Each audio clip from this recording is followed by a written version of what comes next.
1845 నుండి, అంటే సుమారు 180 ఏళ్లుగా ఆస్తమా నివారణకై ప్రతి ఏటా మృగశిర కార్తె మొదటి రోజున చేపమందును ఉచితంగా అందజేస్తుంది బత్తిని కుటుంబం. తమ పూర్వీకుడైన బత్తిని వీరన్న గౌడుకు ఒక సాధువు మూలికా రహస్యాన్ని ఉపదేశించి ఉచితంగా ఇవ్వాలి, మరెవ్వరికీ చెప్పకూడదు అనే నియమాలుంచడంతో తమ కుటుంబం లాభాపేక్ష లేకుండా తరతరాలుగా ఈ కార్యక్రమాన్ని నిర్వహిస్తోందంటున్నారు వారి వారసులు. మొదట పాతబస్తీలోని వారి నివాసంలో ప్రారంభించబడిన రాను రాను వేలాది మందితో పరిసరాలు కిక్కిరిసిపోతుండడంతో ప్రభుత్వ చొరవతో నాంపల్లి ఎగ్జిబిషన్ గ్రౌండ్స్కు మార్చబడింది.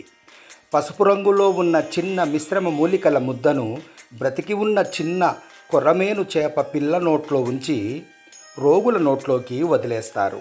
అలా క్రమం తప్పకుండా 3 సంవత్సరాల పాటు వాడితే ఆస్తమా తగ్గిపోతుందంటుంది బత్తిని కుటుంబం.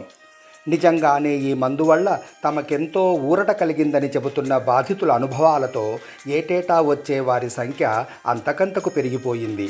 దాంతో ప్రతి సంవత్సరం ప్రభుత్వం కూడా ప్రజల నమ్మకం మేరకు కోట్లు ఖర్చు పెట్టి చేపమందు పంపిణీకి ఏర్పాట్లు చేస్తూనే ఉంది. అయితే మరోపక్క జన విజ్ఞాన వేదిక లాంటి వర్గాలు ఈ ప్రక్రియ అంతా ట్రాష్ అని, అందులో పసుపు, ఇంగువ, కర్పూరం వంటి సాధారణ సాంప్రదాయ పదార్థాలు తప్ప మరే మూలికలు లేవని కోర్టుకెక్కాయి. ఒకరి నోట్లో పెట్టిన అదే చేతితో మరొకరి నోట్లో చేపను వదలడం కూడా సురక్షితమైన పద్ధతి కాదని వాదించాయి. కోర్టులు కూడా శాస్త్రీయ పరీక్షలు జరిగి ఆమోదం లభించే వరకు దానిని మందు అనకూడదని ఆదేశాలిచ్చింది. దాంతో అప్పటి వరకు చేపమందుగా పిలువబడుతున్నది కాస్త చేప ప్రసాదంగా మారిపోయింది. కరోనా కాలంలో తప్ప ఇన్నేళ్లుగా కొనసాగుతున్న ఈ కార్యక్రమానికి ఎడతెరిపి లేకుండా ఎగబడుతున్న జనాన్ని చూసి కొన్ని నమ్మకాలకు వాస్తవాలతో సంబంధం లేదంటున్నారు విశ్లేషకులు.